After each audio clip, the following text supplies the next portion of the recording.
স্বামী স্ত্রীকে রাগ করে স্ত্রীর গায়ে আঘাত করলে ওই জায়গা নাকি জাহান্নামের আগুনে জ্বলবে না। এটা হলো বউ পিটানোর ধান্দা আর কি। কোনো বদের হাড্ডি হয়তো বউ পিটানোর বদভ্যাস আছে, ওইটা হালাল করার জন্য হয়তো মাসালা বাইর করছে। এটা বোগাস মাসলা এবং ভুয়া ফতোয়া। কোনো স্বামী তার স্ত্রীকে মারলে ওই জায়গায় জান্নাতে যাবে না। আমরা ছোটবেলা আরেকটা শুনছি, আপনারা অনেকে শুনছেন যে হুজুর যদি কোনো জায়গায় মারে পড়ার জন্য, বা উস্তাদ শিক্ষক যদি শরীরে কোনো জায়গায় বেদ দিয়ে বা কিছু যদি মারে, তাহলে ওই জায়গা আর জাহান্নামে যাবে না। ভাই শরীরে কোনো জায়গায় উস্তাদে মারলে যদি ওইটা জাহান্নামে না যাইতো, তাহলে উস্তাদের কাছে যাইয়া বলতাম যে মাথাতে পা পর্যন্ত সব জায়গায় একটু একটু করে মেরে দেন, জাহান্নাম তো বেঁচে গেলাম, কাহিনী শেষ। এত সোজা কি ভাই?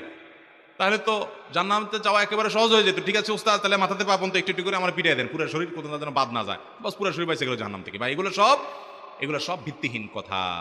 এগুলো হলো ওই মায়ের খাওয়া যাতে বাচ্চার জন্য সহনীয় হয়, এই জন্য একটা ভুল ফতোয়া দিয়ে বাচ্চারে বোঝানোর চেষ্টা করা। তবে হ্যাঁ, এটা ঠিক, অভিভাবক বাবা মা সন্তানকে যদি শাসন করেন, সেটা জুলুমের পর্যায়ে না যায়, শরিয়া নির্দেশনা মেনে, সেটা তার জন্য উপকার হয়, সে শাসন দ্বারা সে সংশোধিত হয়, তার ভবিষ্যৎ উজ্জ্বল হয়, সেটা ভিন্ন বিষয়। কিন্তু এর জন্য ভুয়া হাদিস বানানোর দরকার নাই। আর বউ পিটানোর কথা যেটা বলছেন, বউ পিটা যে, ওই বেটা তো খারাপ মানুষ, সে তো নাজায়েজ কাজ করতেছে এবং গুনাহের কাজ করতেছে। বিশেষ করে পিটানো বলতে, আমি গুনাহের কাজ হবে তখন যদি পিটানো বলতে সেটা জুলুমের পর্যায়ে চলে যায়, সেটা যদি নিকৃষ্ট পর্যায়ে চলে যায়।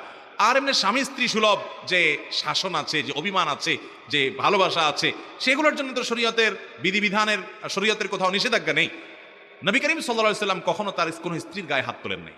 তিনি কোনো তার স্ত্রীর গায়ে হাত তোলেন নাই। এবং নবী করিম সাল্লাল্লাহু আলাইহি সাল্লাম তিনি যে তার একাধিক স্ত্রী ছিলেন, তাদের সাথে যে সংসার করেছেন, সব যে একেবারে সব ভালোভাবে হয়ে গেছে তা না, তাদেরও মাঝে মধ্যে মনোমালিন্য